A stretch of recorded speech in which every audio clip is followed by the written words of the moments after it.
বন্ধুরা, আজ আমি তোমাদের সামনে দাঁড়িয়ে একটাই কথা বলতে চাই। কখনো খালি বসে থেকো না। কারণ খালি বসে থাকা মানে নিজের জীবনকে, নিজের স্বপ্নকে, নিজের ভবিষ্যৎকে নিজের হাতেই ধ্বংস করে দেওয়া। বন্ধুরা, তোমরা কি লক্ষ্য করেছো কি? মানুষ যখন ব্যস্ত থাকে তখন সে শক্তিশালী হয়, কিন্তু যখন খালি থাকে তখন মাথায় ভয় ঢোকে, সন্দেহ ঢোকে, নেগেটিভ চিন্তা ঢোকে। যতক্ষণ তুমি খালি থাকবে ততক্ষণ তোমার ভিতরে ভয় তোমাকে নিয়ন্ত্রণ করবে, কিন্তু যতক্ষণ তুমি কাজ করবে তুমি নিজের ভাগ্যকে নিয়ন্ত্রণ করবে। বিশ্বের যত বড় মানুষ, কেউ অলস থেকে বড় হয়নি, কেউ অপেক্ষা করেনি সঠিক সময়ের জন্য। তারা শুধু করেছে আজ থেকে, এই মুহূর্ত থেকে যতটুকু ছিল তাতেই শুরু। বন্ধুরা, আমরা অনেকেই ভাবি না কাল থেকে শুরু করব, সময় হলে করব, সব ঠিক হলে করব, কিন্তু সত্যটা হলো কাল বলে কিছু নেই। মনে আছে আজ, মুহূর্ত আছে এখন। আজ তুমি যে পদক্ষেপটা নেবে না, সেটাই তোমার আগামীকাল তোমার ভবিষ্যৎ গড়ে দেবে।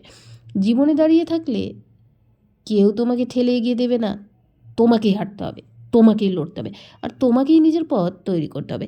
এটাই তোমার জীবন, এটাই তোমার দায়িত্ব, আর এটাই তোমার পরিবার, তোমার স্বপ্ন, তোমার সন্তান। তাই নিজেকে বলো, আমি খালি বসে থাকবো না।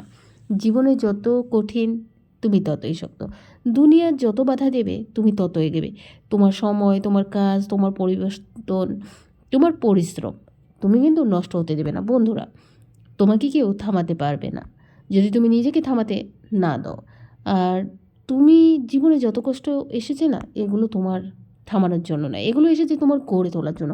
সোজা দাঁড়াও, বুকটা শক্ত করো, নিজেকে বলো আমি কেউ না থেকেও কেউ একজন হব। কাজ করো, শিখো, হোঁচট খাবে, সমস্যা নেই, কিন্তু খালি বসে থাকবে না। তুমি যতক্ষণ কাজ করবে স্বপ্ন তোমার দিকে এগোচ্ছে, আর তুমি যতক্ষণ পরিশ্রম করবে ঈশ্বর তোমার পাশে আছে। তুমি যতক্ষণ লড়ছো তোমার ভবিষ্যতের জন্য দরজা খুলছো। আর একদিন ঠিক তুমি পিছনে তাকিয়ে দেখবে, ভালো হয়েছে আমি খালি বসে থাকিনি, ভালো হয়েছে আমি লড়েছি, ভালো হয়েছে আমি থামিনি।